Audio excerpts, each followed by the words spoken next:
Bueno, hola nuevamente. Vamos a seguir hablando sobre la enfermedad oncológica en pediatría. En el anterior encuentro habíamos charlado sobre las causas más frecuentes, sobre también los diagnósticos más frecuentes y este tercer encuentro lo vamos a hacer para hablar sobre algunas patologías aún más extrañas.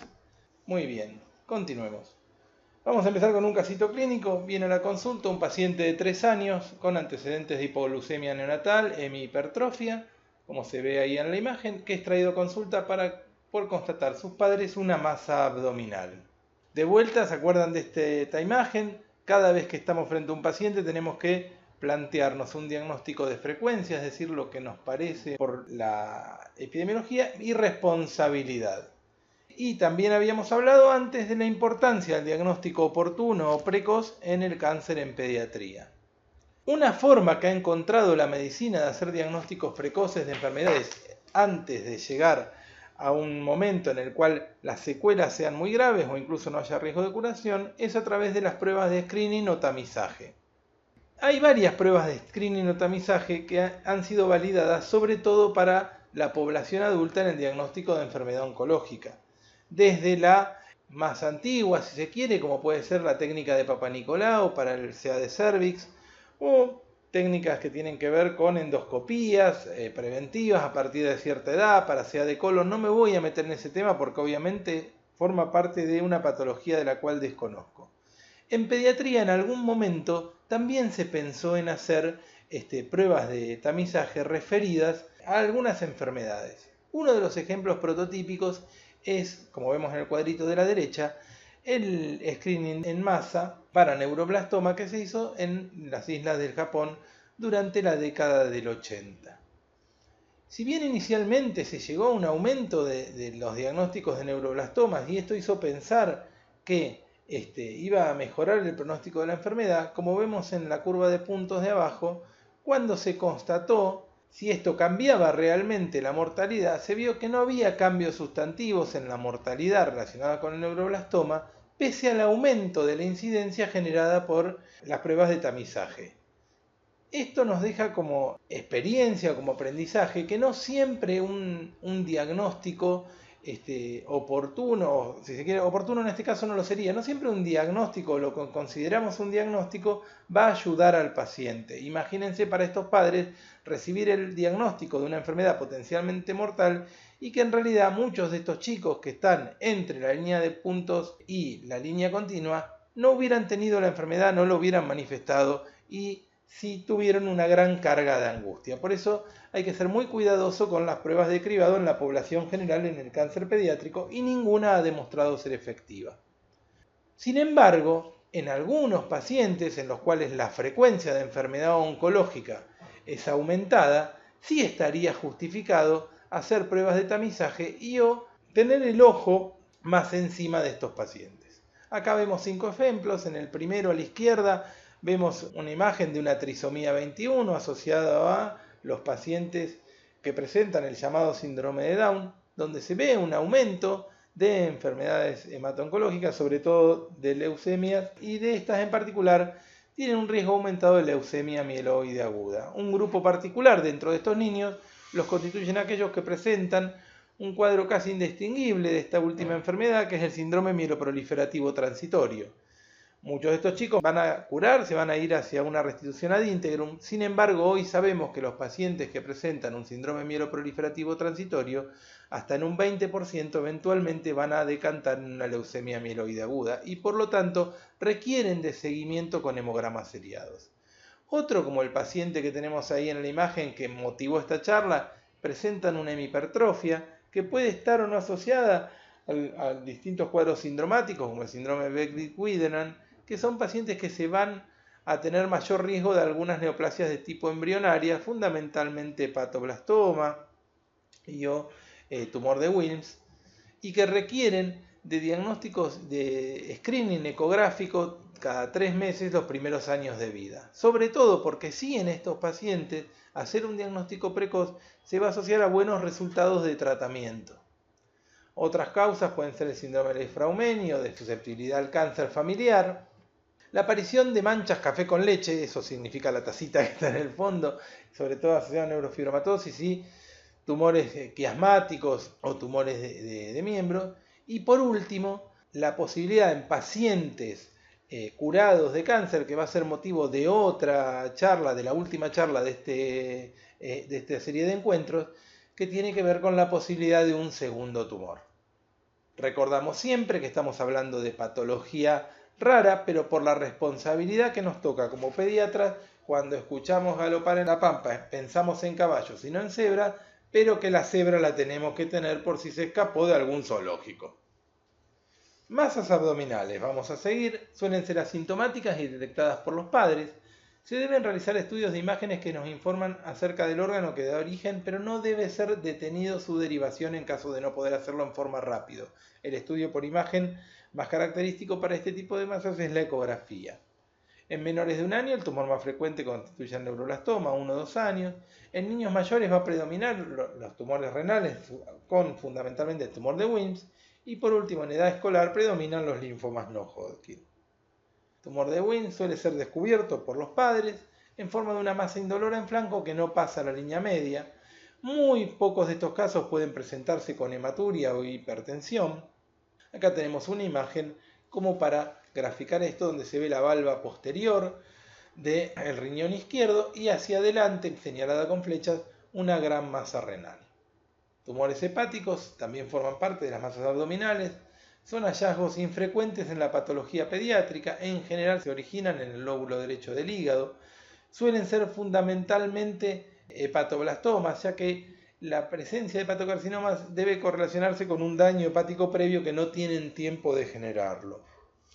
Acá vemos en la flecha una gran masa hepática, también de vuelta como para graficar lo que dijimos. Otro de los tumores abdominales es el neuroblastoma. El neuroblastoma es un tumor que tiene características biológicas muy particulares. Alrededor del 75% de los casos se localizan en la región abdominal. La gran mayoría se diagnostican los 2 primeros años de vida. Tienen frecuentemente, cuando están diseminados, compromiso óseo metastásico y compromiso del estado general.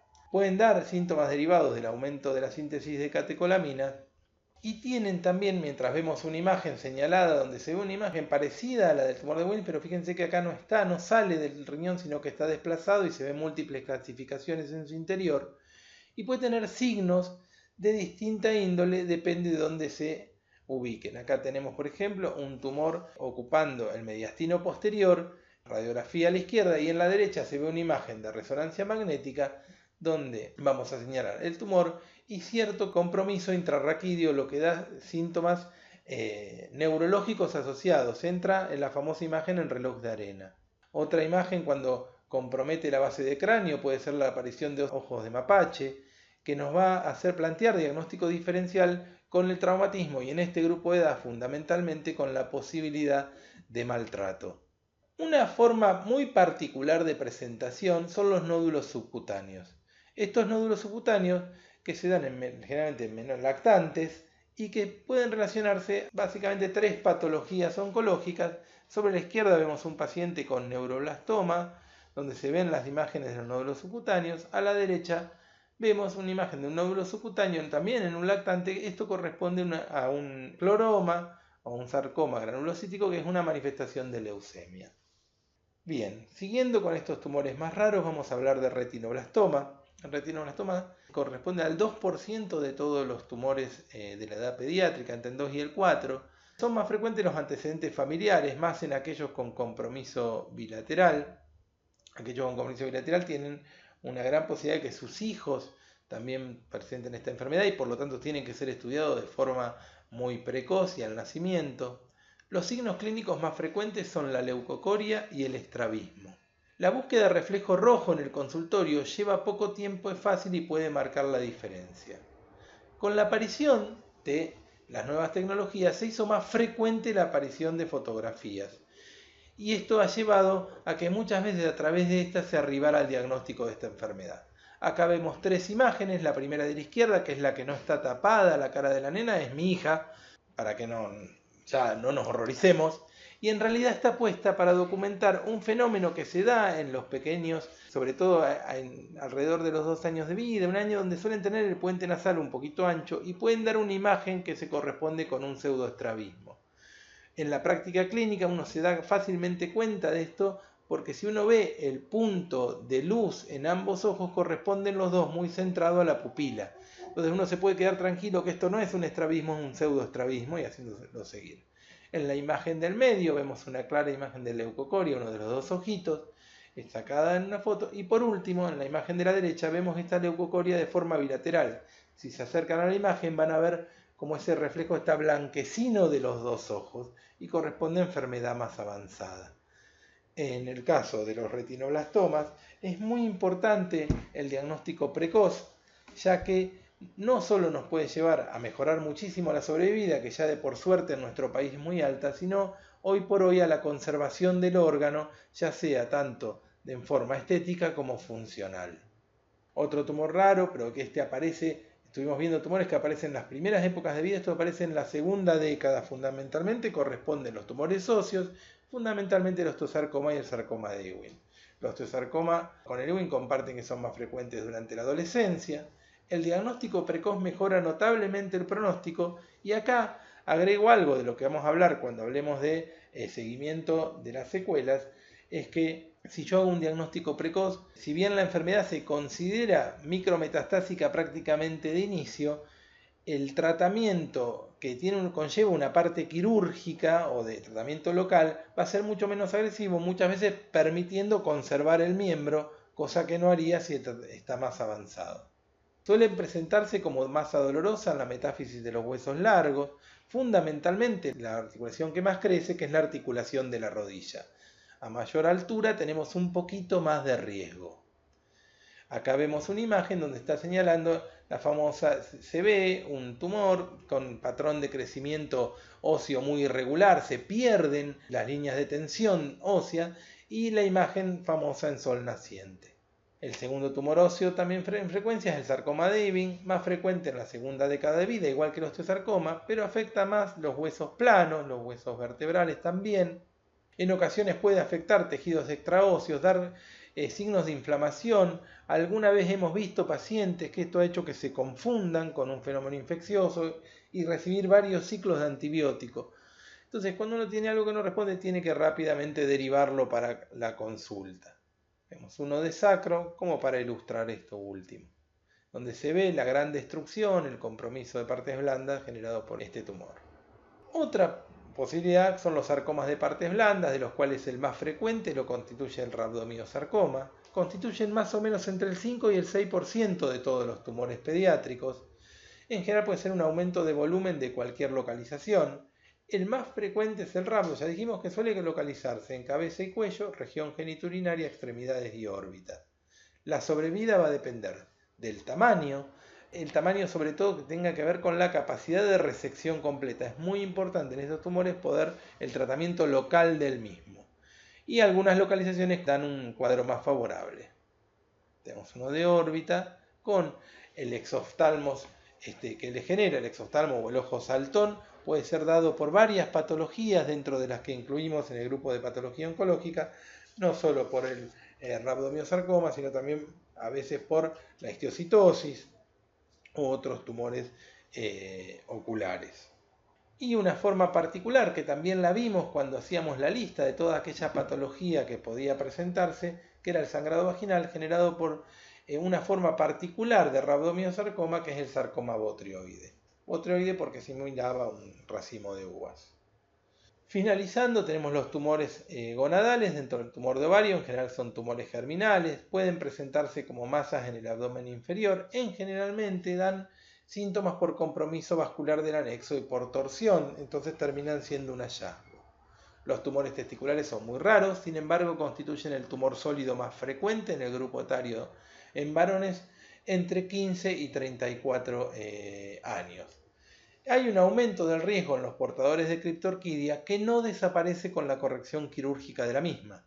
Es decir, el testículo criptorquídico es un testículo que se considera displásico desde su nacimiento. Igual tengo que intentar ponerlo en el saco escrotal y sobre todo enseñar al varón a hacerse un autoexamen testicular. Cuando hablamos por ahí de las diferencias de género, esto también es diferencia de género. No le enseñamos a los varones a cuidarse y es muy común que estos tumores cuando se encuentran ya estén muy avanzados o metastásicos. Es una forma también en la cual la alteración del género termina lastimando a la población, en este caso a la población masculina. Terminando esta parte que englobaba las dos segundas porciones que tienen que ver con el diagnóstico oportuno, la consulta pediátrica no puede obviar la palpación de cuello y abdomen, la búsqueda del dolor y el reflejo de ojo rojo. No lleva nada de tiempo hacerlo en el consultorio y es la forma, en ausencia de pruebas de tamizaje, como ya vimos, efectivas, es la forma más eficiente de evitarle al paciente estudios innecesarios y a la vez no diagnosticar una enfermedad grave. Ante un cuadro infeccioso con pobre o nula respuesta a antibiótico, considere la posibilidad, más que de una enfermedad oncológica, de que haya algo subyacente que evite esta respuesta. En general nos quedamos con la aparición de resistencia antibiótica, pero en la práctica clínica habitual en el consultorio tenemos que pensar un poco más que solo la resistencia. En la mayoría de los casos, una anamnesis y un examen físico adecuado van a orientar el diagnóstico y van a evitar demoras. Desde ya muchas gracias. En el próximo módulo vamos a hablar sobre cómo cuidar a los pacientes que sobrevivieron a esta enfermedad.